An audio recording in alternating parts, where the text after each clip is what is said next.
لە مێژووی کوردەواریدا مامۆسایانی ئاینی و زانایانی ئیسلام هەردەم ڕۆڵی پێشەنگیان لە هۆشیارکردنەوەی خەڵکو و ئاشناکردنیان بەو مافانە هەبووە کە دەبێت دەسەڵاتی سیاسی بۆیان دابین بکات. لە سەردەمی ئێستاشدا کە ژیان سەختتر بووە و سیستەمە ناجەماوەریەکان نایانەوێت خەڵک پێناسەی مافەکانی لاڕوون بێت، ئەرکی مامۆسایانی ئاینی بە گرنگتر لە جاراندا دەدرێت و خەڵک زیاتر چاوەڕێ لە ڕۆڵی برایەتی ئەوان دەکات.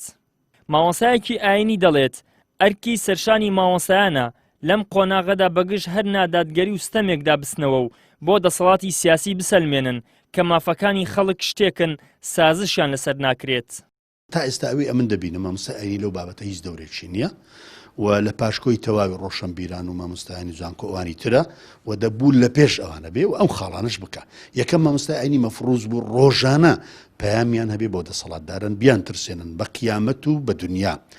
دووەمیان بەڕاستی دەبێت لیژان تەشکیلکەن ڕۆژانە ڕوو لە خەڵکی دەسەڵاتداری ئەم وڵاتە بکەن کە ئێمە لێتان قبول ناکەین ئەو حاڵەتەی بەسەر ئەو ملەتەندا هێناوە.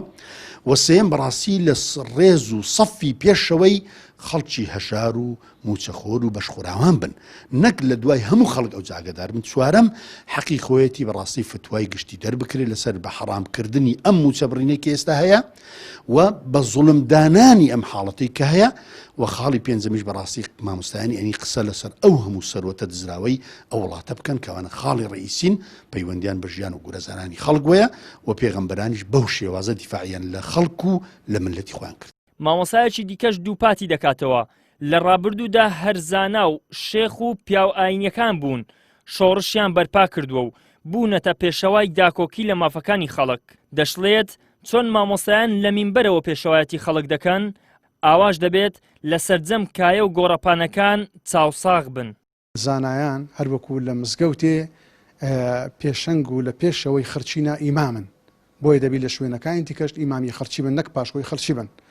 و هەروەها مامۆستایان لە ڕۆژانی هەینی لە مینبەر لە شوێنێکی بەرزن کە جێی پێغەمبەرە صلی الله علیه وسلم، بۆیە دەبی قسەی بەرز بکەن و لە شوێنی بەرز بن، لێ نەگەڕن دەستەڵاتی زاڵم مستەمکار نزمیان کاتەوە. بۆیە مامۆستایانی ئاینی دەبی هەوڵ بدەن یەک ئەم دەستەڵاتە بکەنە دەستەڵاتێکی ڕەشید چاک و باش و دادپەروەر و لە هەمان کاتدا هەوڵش بدەن ئەم میلەتە لە ئاینی پیرۆزی ئیسلام بە ئاینی پیرۆزی ئیسلام ئاشنا بکەن، یعنی ئەو ئیسلامیان لە ناو دڵدا جێگیر بی، یعنی خەڵکانێکی دەست بە دەست نوێش بینە پێش و پەروەردەیان بکەن. لە هەرێمی کوردستان سوتاندنی ڕیشی مامۆسایانی ئاینی حەقبێژ و دوورخستنەوەیان لە وتاردان و تەنگ پێهەڵچنینیان تا دەگاتە هەوڵی کوشتنیان لە ماوەی ڕابردوودا. دەرخەری ئەو ڕاستەیە کە مامۆستایانی ئاینی توێژی هەرە کاریگەری کۆمەلگان و دەتوانن پێشەوایەتی گۆڕانکاریەکان بکەن. هەر بۆیە لە ئێستادا داوا دەکرێت زانایان هەمان ئەو شکۆیە بۆ مێژوو و ڕۆڵی خۆیان بگێڕنەوە و لەم دۆخە سەختەدا لە پێشەوەی بەرەی خەڵک و جەماوەر و داکۆکیکردن لە مافەکانیان دابن. ئیدریس محەممەد، کەناڵی ئاسمانی پەیام، هەولێر.